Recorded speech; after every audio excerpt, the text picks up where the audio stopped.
Good afternoon and welcome to the tutorial of the Fortnight. I'm Jelly and this is a signature by Wishlah as a gift to Kippy. As you can see here, I've got the final product for you to have a look at. We're going to quickly run through the layers and have a look at how Wishlah has achieved this signature using C4D's pen tool and glowing brushwork. So I'll take this off.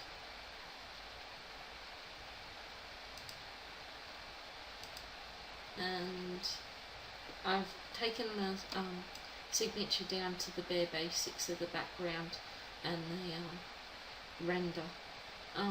This is because Wishlah would have placed his render first, even though it's up in the layers above the background, above the C4Ds that make up the background. So we're going to work this way rather than have a look at the C4Ds that make up the background without the render there, because that's how most artists would work, by placing the render first. Now, behind the render we have some C4Ds with some clipping masked hue, saturation, exposure and photo filter layers. Most of these C4Ds follow the same path of a hue saturation layer with the saturation taken down a little and the hue made to look quite purpley in colour. See, I'll take that off so you can see the original colour of the C4D was quite greeny yellow. So put that back on. Here's a 12 C4D. This has been achieved by basically putting the C4D down and going filter, distort, 12,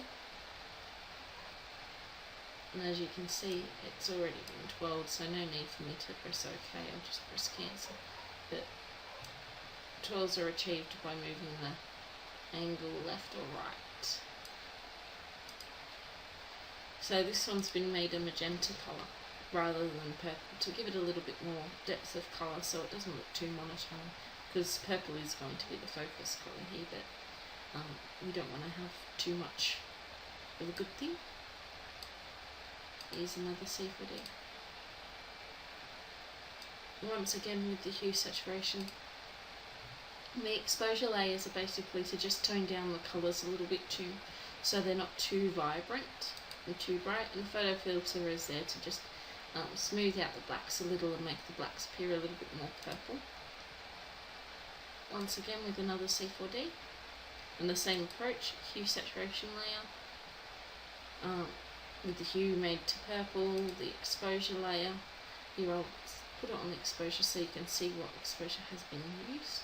And I'll unclick that so you can see the difference it makes. Probably not the best C4D to have chosen it on. You can see here, just under here, where it is.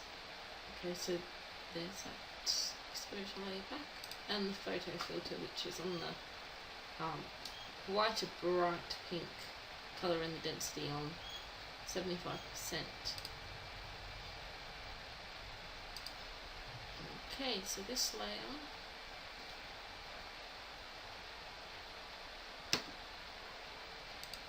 what is this layer? Sorry, my computer's taking a little bit of time. It's having a bit of a fit because it's ancient. It doesn't like to load.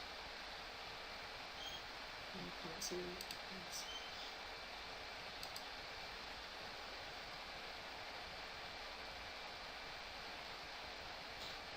Oh, they're the spatter brushes, they weren't loading.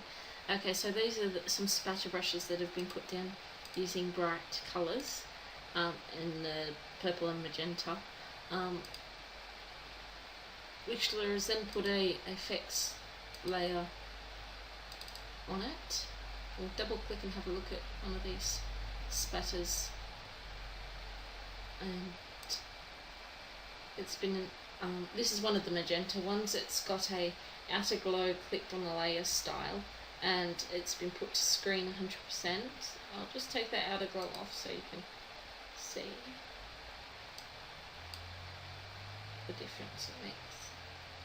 There you go. It makes it quite luminous and helps add to the flow as well, because the flow is moving along with the hair and up the render like that. It's It's unusual, but it works. Think of it like the way the air is moving. And as you can see, her hair is quite high up, so the air must be moving that way. These are just the layers that are clipping masked over the render. This is just a C4D which has been placed to sort of help blend her in. That's some purple brushing to make her hair blend in a bit better colour-wise. A photo filter that has been masked and erased. As you can see, that's that quite bright pink again. And the last one over the render that's been clipping masked is a soft black brush at the base, just to darken it up a little. Now, moving on, some more C4Ds, if they'll load.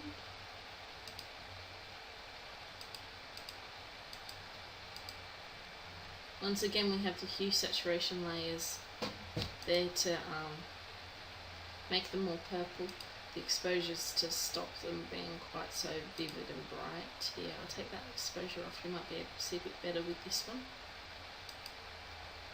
And on again, just to make it a little bit less in your face vibrant. And here's the photo filter, once again on that lovely bright pink.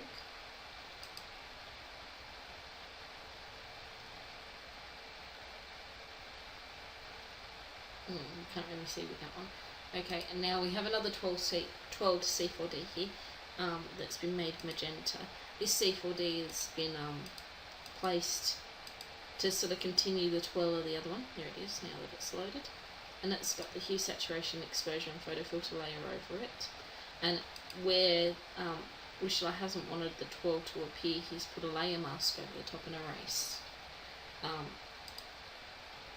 Moving on, I'll just put them in their folder together so that I've got a little bit more room to work. Keeping on track, we've got a gradient map which is a blue, purple, red, orange, yellow.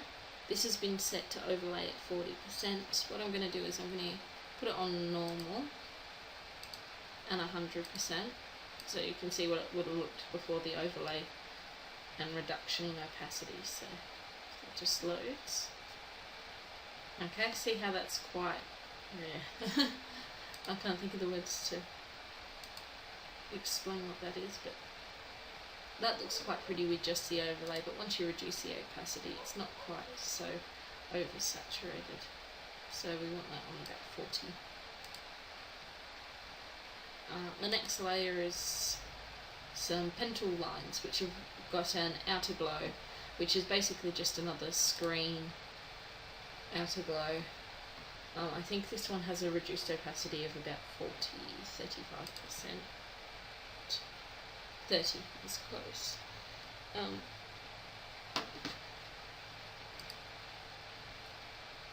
Next we have another pentel layer.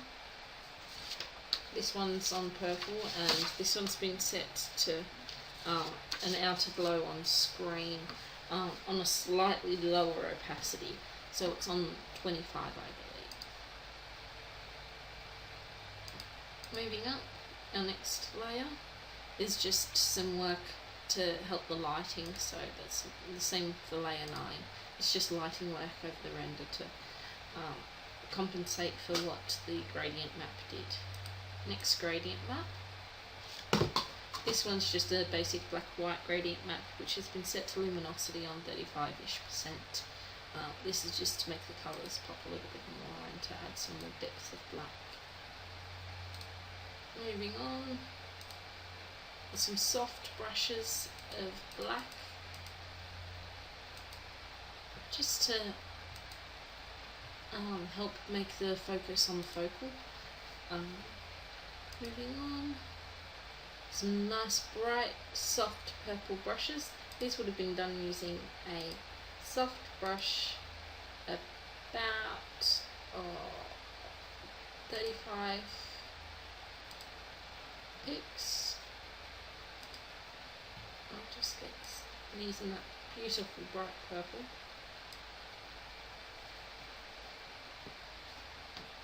Which my computer doesn't want to seem to find.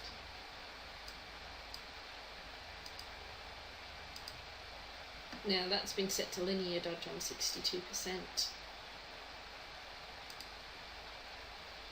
Layer 13. Once again, some more purple splodges of bright nature. Once again set to a linear dodge, this time on 100% opacity. Now we've got some brushing up the top here, which is a sort of a magenta-ish, purplish colour. This has been set onto linear dodge 14%. I'll take it right up to 100% so you can see. I'll set it to normal so you can see the original brushing. Sorry for the delays, my computer's about to die, so it really doesn't like trying to attempt to make a tutorial and run through a nice complex PSD at the same time. It really doesn't agree with me doing this to it right now. So we'll set that back onto linear dodge and back down to 15-ish%. Okay. It adds quite a nice atmosphere of colour and helps emphasise the depth as well when you have colouring like that. Next layer we have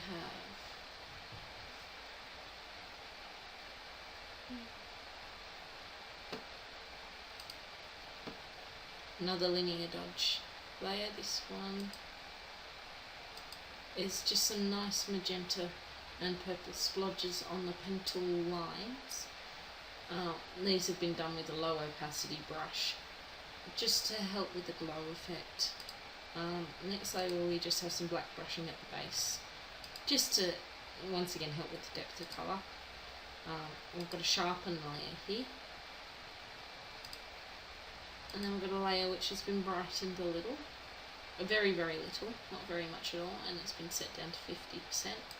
Here's our text, which has got an outer glow on it with the magenta, just to keep with the whole theme, and it looks quite similar to the pen tool lines, and really blends quite well. You wouldn't see the text unless it was pointed out to you, really, which is how you want text to be. You want it to be non-evasive. Some more linear dodged, low opacity glowing orbs. Now this layer, excuse me. There's been some brushworks to make the eyes quite magenta to match the colour scheme going on here. These have been set on a multiply layer just to give it some more oomph and give the focal point some more character. This is just a layer set on normal 87% just to brighten up the colours again. I'm not really sure exactly what Wishlah's done here to achieve this.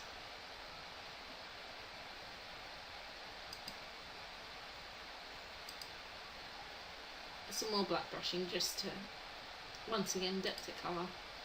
You're probably sick of me saying that, but it works.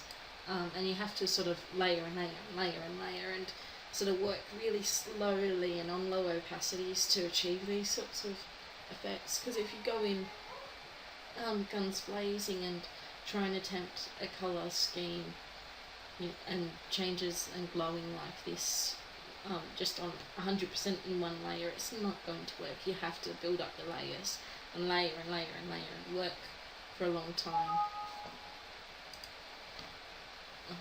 Even my computer's really protesting now. Okay, now we've got a bit of a flare here, which has had a hue sat put over it. This flare's been achieved by using a C4D and masked and erased. And lastly, just a bright layer set on 25%. I'll show you what it looks like on 100. Okay, we'll take it down to 25 once that works. Thank you. Oh, it was a sharpness layer, sorry. Apologies, I thought it was to brighten. I've been Jelly for Gfxr, and this is our tutorial of the Fortnight. Thank you very much for watching, and apologies for any background noise and stuttering and waiting for loads. Yeah, apologies anyway. Have a good day, and I'll see you next time. Bye.